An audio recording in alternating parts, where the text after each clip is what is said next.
ছেলেপিলে নিকামা হলে বাপের খাটনি শেষ হয় না, আমাকে সারা জীবন খেটি মরতে হবে। চাচা আপনার একটা চিঠি ছিল তো। চিঠি আবার কিসের আসলো গো? দাঁড়াও দেখছি। কার চিঠি এসেছে গো? শানু। বাবা শানু, কই রে শানু? আসছি গো আসছি, বেশি চিল্লাতে হবে না। বলো আব্বা কিসে লিখছো? দেখ তোর কিসের চিঠি এসেছে। এই লাও তোমার চিঠি, লাও এখানে সই করো।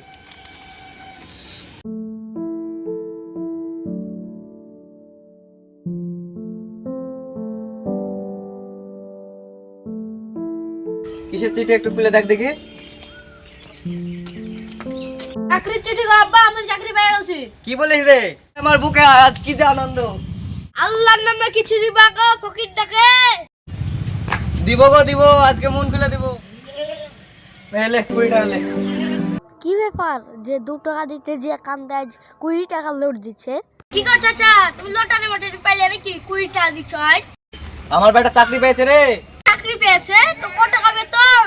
বেতন কত রে বেটা? আব্বা মাসে 15,000 টাকা বেতন। সে যদি 15,000 হয় তাহলে দিন কত টাকা হয়? আমি তো হিসাব একটু কাঁচা আছি। তবে তো কাঁচা হবে। দিনে আর লাড়িস কত টাকা? দিন 500 টাকা হয়, 500 টাকা। দিন তো আমি 2,000 টাকা ইনকাম করি, তাহলে মাসে কত টাকা হয় চাচা? তো হিসাব একটু কাঁচা, বুঝতে পারলে না? ঠিক আছে ঠিক আছে, তুই যা।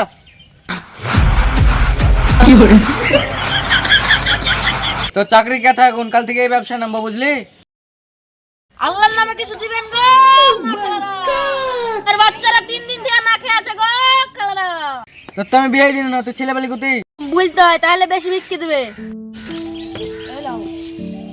আচ্ছা তোমাদেরকে তো আমি আগে ভিক্ষে করতে দেখিনি। দেখবা কি করে, ব্যবসা তো নতুন নেমেছি, এরপর থেকে রোজ দেখতে পাবা। আল্লাহর নামে কিছু দিবে গো বাবা।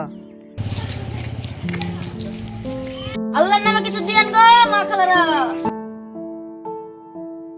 এই নাও 2 টাকা। 2 টাকা দিলে তোমার আব্বু হলে 10-20 টাকা দিত। 10-20 টাকা বলছো, তুমি আমার বাপের বেটা হও যে গোটা বাড়ি খানে লিখে দিত। এই ছেলে তো ভালো বদমাইশ রে, অন্য বাড়ি দিচ্ছ।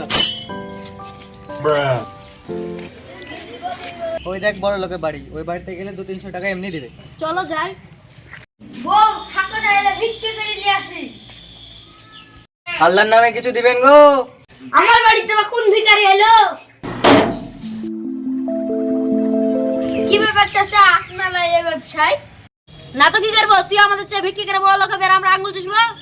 তুই 1 লাখ ভিক্ষে করে ইনকাম করিস 60,000 টাকা, আমরা তো বাপ বেটা মিলে করি 1,20,000। তুই ভিখারি ছিলি, ভিখারি থাকবি, আমাদের চেয়ে বড় লোক হতে পারবি না।